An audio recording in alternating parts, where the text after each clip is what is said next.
I'm so scared. I don't know. It's been 5 months since our last episode, and I've been pushing this back for the longest time.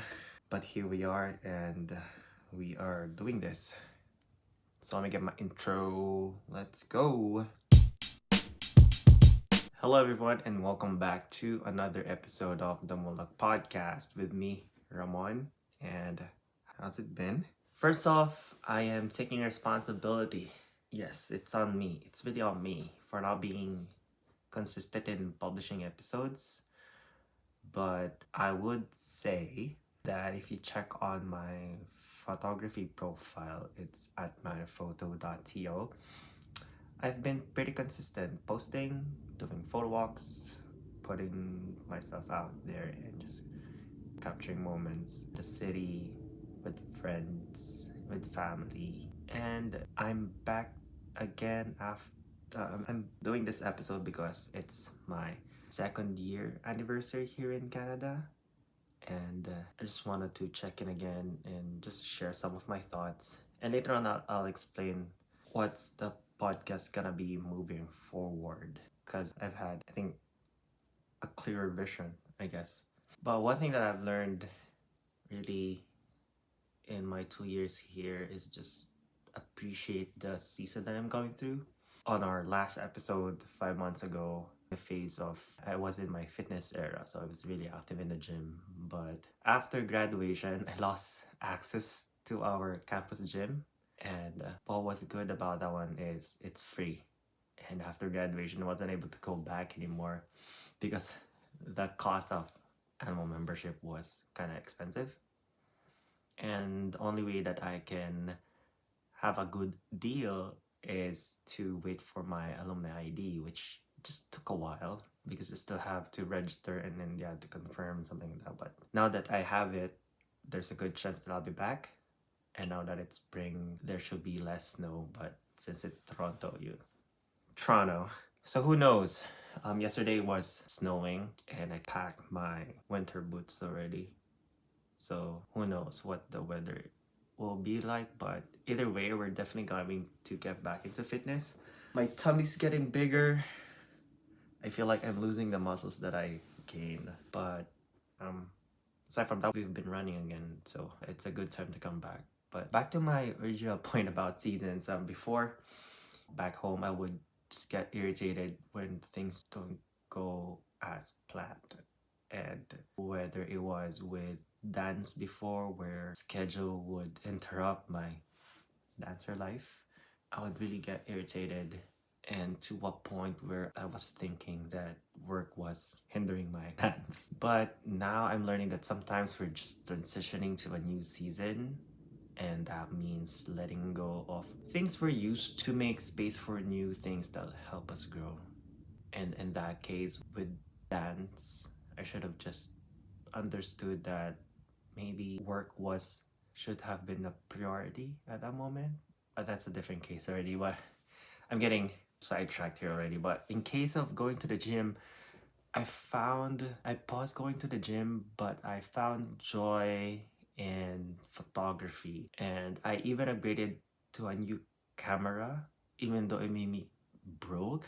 But it gave me something to look forward to. And every time the weather was good, I headed out to the city to take photos, and it became a creative outlet that wasn't really tied to work. Having my camera also became a great conversation starter. It forced me to connect more, and I ended up meeting new people along the way.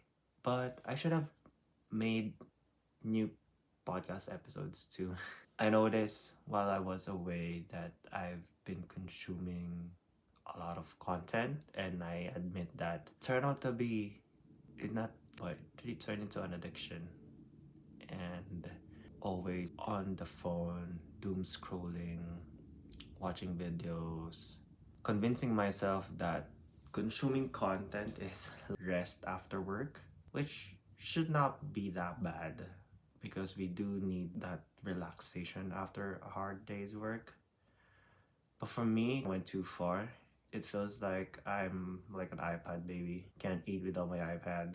So I need to finally use those motivational videos and post that I've been saving to improve on myself. So going to my point of what the podcast will be in the future, I was just thinking because I feel like I've been putting so much pressure with in me to produce, and what I would want this to be is just like documenting my life, and I'll be afraid to cringe and look back and reflect.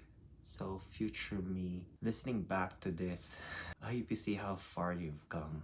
And as someone who's forgetful, I think this is a perfect way to just remind myself of the progress and the lessons that I hope that I've learned and grew and moved forward with. So I'm making sense. I actually wrote this 2 days ago, 3 days ago, and I was just typing because I don't know what to say actually, but it kind of helped.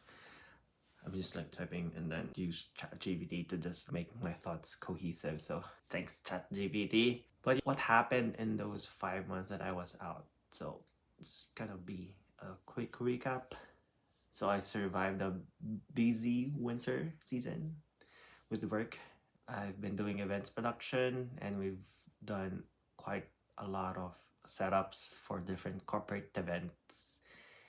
So I've been doing setups here and there, and now things are slowly rolling again after a slow start of the year. It was kind of tough because if there's no events, there's no bookings, and financially it was quite of a challenge, but we managed to pull through. What's funny is that when I bought my camera, that's when the events started to slow down. So when you buy certain purchases, like big purchases, and things don't go as planned financially, it makes you think if you made the right decision. And then creatively, I've been building my photography style. Lately, I've been watching a ton of interview style photography videos on YouTube, and that's where I picked up my current style of a 1:1 square ratio and the black and white. In black and white, just want to give a shout out to my friends Ish and Fourth, who are my inspiration right now in photography, especially Fourth, who's been my college housemate. He really didn't stop and really continue with his passion, and it's really nice to see. So I started photography too with him, or I got influenced by him because he was my housemate, and just seeing him work got me into photography really. And then I slipped out, and now that I'm sort of back, we've been communicating and then just talking, giving some tips, so I really appreciate that of him. So he mostly shoots black and white, and his compositions are just amazing that you would really get inspired to just go out there and produce your own. So, and then the square, if you go to my profile, you would see that I've been shooting it right in squares, and it's not a lot of people shoot in square aspect ratio anymore. I think it's because of how the platforms are pushing like the wider ones, but I just got amazed with the square helps me focus, and the black and white just helps me highlight the moment instead of being distracted with the colors. Because sometimes I feel like color, I've been thinking too much when I take my photographs and compose. So when you have less variables to play with, it kind of gets a little bit easier or manageable, if that makes sense. I'm also cooking something up with Derek Ryan, so hopefully we can launch it soon, and I'll update you on that. Just planning on something. I mean, we're building on something, so stay tuned for that. Podcast wise, I'm just glad that I did start podcasting even way back home because I'm able to apply it now at work. I recently helped launch a brand called Filipino Creators Toronto, where we connect with Filipinos in Toronto through podcasting, content sessions, and other collabs. So make sure to check us out on YouTube. I'm happy to bring already my mic setup, my PodTrack Zoom. And I recently was talking to Jofi, one of my close friends, and I told him that I've been doing podcasting for work now. and told him that I had my first in-person podcast session. And then he did remind me that, hey, you already did that before with the basketball league that you sponsored, and you interviewed teams and players in person. And I was like, oh, kind of forgot about that already. But it just feels so awesome to finally, with my dream setup, that I was able to do an in-person. I remember I did an in-person as well pala with my sister. But just to think about the progress and how far am I now, because just to give you a context, before I was just using my cameras, my laptop's camera, and then I'll attach an external webcam, and that's what I'll use as my second camera. And I'm doing a bunch of wirings and connecting USB ports and cables to whatever. But now you have a dedicated recorder, two really usable mics, and phones, better quality looking phones as cameras. And if you would see, we've come so far. That's just how I'll say it. It was kind of like a dream come true. I know that setup could still improve quality and stuff, but it's a good start. And I'm just glad that I'm able to apply it now where I'm working. So what started as a hobby and a passion project, I'm now able to apply it at work. And that's why I'm inspired again to bring the Mulak podcast back to life. So, of course, before I end this, I would just like to say thank you to my friends and family who continue to believe whatever vision I have originally for this podcast. So just thank you for not letting go and for reminding me to keep going. I've been getting messages here and there asking, hey, when you're coming back, when you're releasing new episodes, and I keep on pushing back. So thank you for always remembering, and I want to say that I appreciate you guys. And I will be more consistent. I will continue on pushing, and I hope to see you not in 5 months. Again, thank you guys for listening, watching. If you want to connect, it's at the Mulak Podcast. If you want to follow me on my photography journey, it's at manuphoto.to. And if you just want to see stuff that I do here as well on a daily basis, it's at Ramon. So thank you so much, and I'll see you on the next one. Peace.